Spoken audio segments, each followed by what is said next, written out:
Kidlat News Updates.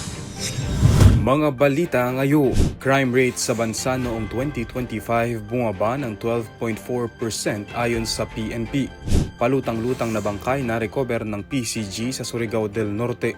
Mga Pilipino sa Venezuela pinag-iingat kasunod ng pagkakahuli ng US kay President Nicolas Maduro. Ako po si Cesar Soriano para ihatid ang mga nangungunang balita sa buong kapuluan. Ngayon, Iniulat ni Philippine National Police o PNP Acting Chief Police Lieutenant General Jose Melencio Nartates Jr. na bumaba ng 12.4% ang kabuuang crime rate ng bansa noong 2025 kumpara sa 2024. Batay sa datos ng Directorate for Investigation and Detective Management, bumaba ang focus crimes mula 40,771 na kaso noong 2024 sa 35,717 noong 2025 o 5,054 na mas kaunting insidente. Kabilang sa focus crimes ang murder, homicide, rape, physical injury, theft, robbery at motor vehicle at motorcycle theft. Pinakamalaking pababa ang naitala sa rape na bumagsak ng 22.68%.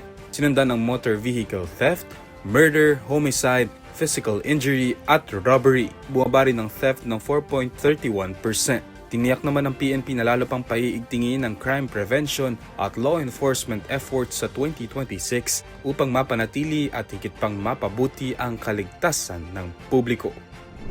Narecover ng Philippine Coast Guard o PCG ang isang bangkay na lumulutang sa karagatang sakop ng Barangay Pacifico, San Isidro at Barangay Magpupungko, Pilar, Surigao del Norte nitong Enero 3. Ayon sa Coast Guard Station Siargao, isang mangingisda ang nakakita sa lumulutang na bangkay at agad itong inireport sa mga otoridad dahilan upang magsagawa ng agarang retrieval operation ng PCG. Bandang alas 8:25 ng umaga, naiahon ng mga labi at kinilala ng pamilya ng biktima.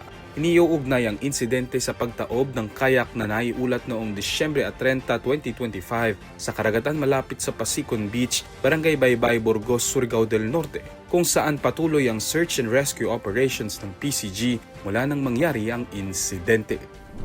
Inihayag ng Department of Foreign Affairs o DFA na mahigpit nitong binabantayan ang sitwasyon sa Venezuela matapos ang pagkakaaresto kay President Nicolas Maduro at sa kanyang asawa ng mga puwersang Amerikano upang humarap sa paglilitis sa New York kaugnay ng umano'y narco-terrorism.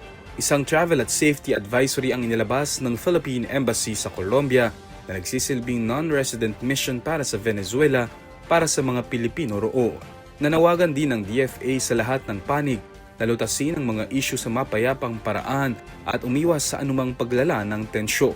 Tiniyak din ng embahada na handa itong magbigay ng tulong sa tinatayang 74 na Pilipino sa Venezuela. Una nang sinabi ni US President Donald Trump na patatakbuhin ito ang Venezuela hanggang sa magkaroon ng safe, proper, and judicious transition. Para sa Kidlat News Channel, ako si Renzel Linon, nag-uula. ako po si Cesar Soriano, kasama nyo sa bawat pagputo ng balita.